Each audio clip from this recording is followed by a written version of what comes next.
Friends ఇవాళ అయితే సోరకాయ పప్పు చేసిన. సోరకాయ పప్పు మైసూర్ పప్పులో కూడా వేసి చేయొచ్చు అని నాకు ఇప్పుడే తెలిసింది.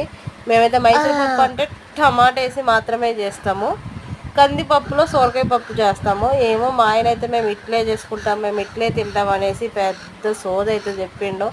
ఇంకా మనకు తప్పేది లేదనేసి సోరకాయ వేసి మైసూర్ పప్పు అయితే చేసిన. మా హస్బెండ్ వాళ్ళ సైడ్ ఏంటో అబ్బా అసలు ఎక్కువ మైసూర్ పప్పే తింటారు, దానికి అలవాటు పడిపోయారు ఏంటో. మేమైతే కందిపప్పు తింటాం. మీకు స్టేట్ కాని వాళ్ళని చేసుకుంటే గిట్లే ఉంటుంది. ఈ తిండి విషయంలో అయితే మహా పెద్ద సిక్కు వచ్చిందండి బాబు. అసలు రోజు ఏదో ఒకటి మేము ఇలా తింటాం, మీరు అలా తింటారా, మేము ఇలా చేస్తాం, మీరు అలా చేస్తారా, నేను ఇది తినను, నేను అది తినను అని ఇలా రచ్చ అవుతూనే ఉంటుంది. బట్ ఫిర్బీ కొన్ని సిచ్యువేషన్లో అయితే మా హస్బెండ్ కాంప్రమైజ్ అవుతాడు, నేను కాంప్రమైజ్ అవుతూ ఉంటాను అన్నట్టు. మనం పేరుకి హైదరాబాద్లో ఉన్నాం కానీ హైదరాబాద్లో అయితే ఒక్క ప్లేస్ తిరిగి చూసింది లేదు. 5 నెలలకైతే ఇగో ఇప్పుడు